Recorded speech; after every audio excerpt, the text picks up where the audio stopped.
आता पाहणी केल्यानंतर एक लक्षात येते की याच्यावर सध्या ऍक्सिडेंट होऊ नयेत अशा पद्धतीचा मार्ग काढावा लागेल आणि कधीही ऍक्सिडेंट होऊ नयेत असा देखील मार्ग काढावा लागेल. काही तात्पुरत्या स्वरूपाचा मार्ग काढणं आणि परमनंट सोल्युशन काढणं हे दोन याच्यामध्ये प्रकार करावे लागतील. इथल्या काही अधिकाऱ्यांशी बोलल्यानंतर असं लक्षात आलंय की हा तीव्र जो उतार आहे बोगद्यानंतरचा त्याच्यावर गाड्या आवरत नाहीत ड्रायव्हर लोकांना आणि त्याच्यामुळे हे अपघात होतात आणि त्याच्यामध्ये दुर्दैवानं काही मृत्यू देखील झालेले आहेत. याची पुनरावृत्ती होऊ नये यासाठी टेक्निकली साऊंड जी टीम आहे त्यांनी याच्यामध्ये अभ्यास केला पाहिजे आणि काही करून अशा पद्धतीची पुनरावृत्ती होणार नाही याची दक्षता घेतली पाहिजे. मी देखील स्वतः आजच बिहारमध्ये असताना एकनाथ शिंदे साहेबांशी चर्चा केली. त्यांनी मला इथं व्हिजिट करायला सांगितलेली आहे. ते स्वतः ह्या परिसरामध्ये येऊन याची एक बैठक घेणार आहेत.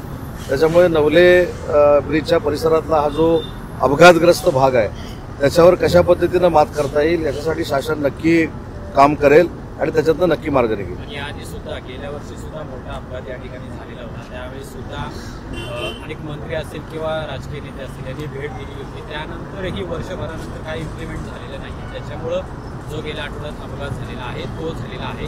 NHAIचे अधिकारी सुद्धा दुर्लक्ष करतात सातत्याने. भेट देणं हा राजकारणातला एक भाग आहे कारण शेवटी ज्या ठिकाणी असे अपघात होतात ते आमचं सगळ्यांचंच कर्तव्य आहे की त्या भागाची पाहणी करणं त्याच्यातनं काही सोल्युशन निघतं काय पाहणं. परंतु त्याच्यावर परमनंट सोल्युशन काढणं ही काळाची गरज आहे आणि त्यासाठी काय करता येईल त्यासाठी स्वतः माननीय उपमुख्यमंत्री एकनाथ शिंदे साहेब या परिसरामध्ये येणार आहेत.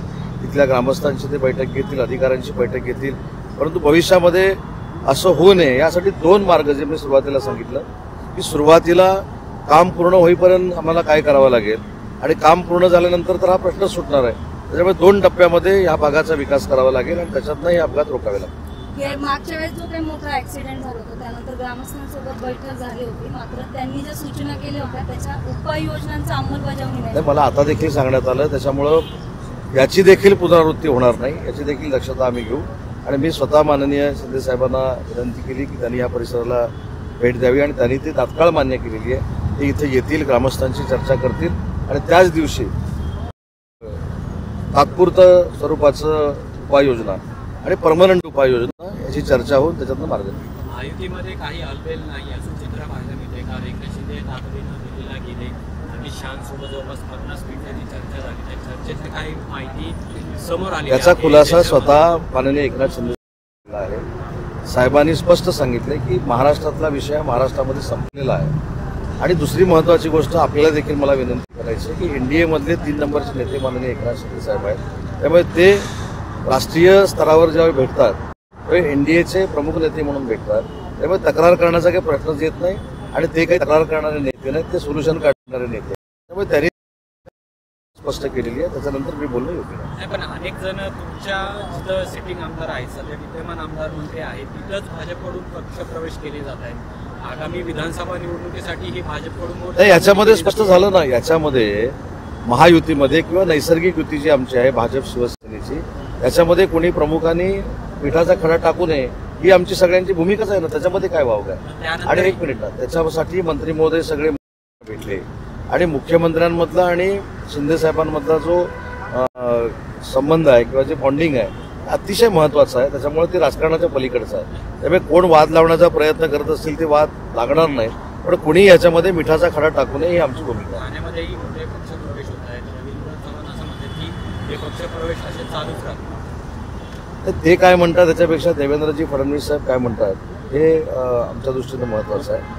आणि जसं एकनाथ शिंदे साहेबांनी सांगितलं की आम्ही आमच्या कार्यकर्त्यांना सांगितलेलं आहे की भाजपामधले शिवसेनेमध्ये घेऊ नका तसं शिवसेनेमधनं देखील भाजपामध्ये घ्यायचं नाही हे माननीय देवेंद्र फडणवीस साहेब प्रदेशाध्यक्षांना सांगून त्याच्यावर कारवाई. भाजपकडून युतीच्याच नेत्यांना अडचणीत आणण्यासाठी प्रयत्न केला जातो. या बाबतीत आता ज्या गोष्टीसाठी मी इथं आलेलो आहे ती गोष्ट आणि राजकीय गोष्ट याच्यामध्ये जमीन आसमानाचा फरक. युतीमध्ये कुठेही नाराजी असण्याचा काही प्रश्न येत नाही आणि नाराजी जी काय होती ती आम्ही 2च व्यक्तींकडे मांडू शकतो. एक शिवसेनेचे प्रमुख म्हणून आम्ही एकनाथ शिंदे साहेबांना भेटून आमची व्यथा सांगू शकतो आणि दुसरी राज्य प्रमुख म्हणून देवेंद्रजींना सांगू शकतो.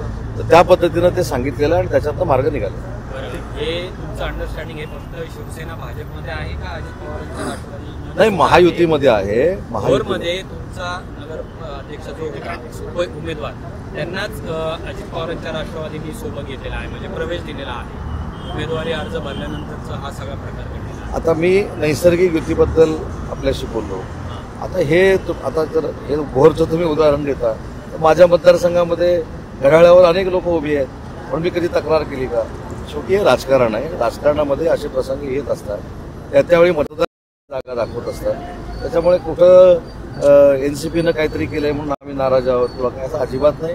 आम्ही एकनाथ शिंदे साहेबांच्या नेतृत्वाखाली राजकीय मैदानामध्ये कधीही खेळतो, कधीही त्या बाबतीमध्ये सतर्क असतो. त्याच्यामुळे कोणी कोणाचा उमेदवार घेतला म्हणून आमची पार्टी संपली नाही.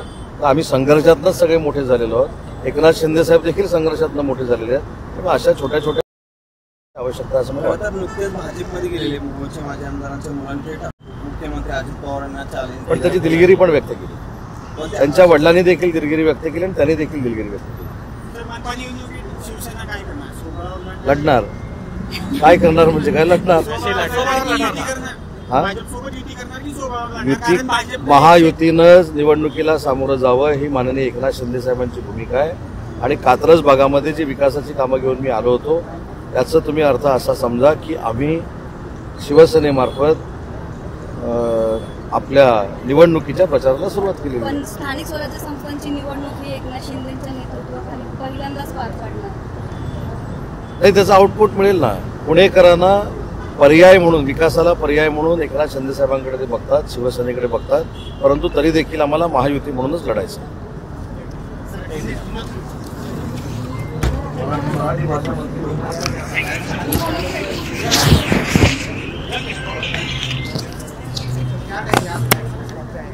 अभी नवले ब्रिज पे जो एक्सेस हुआ था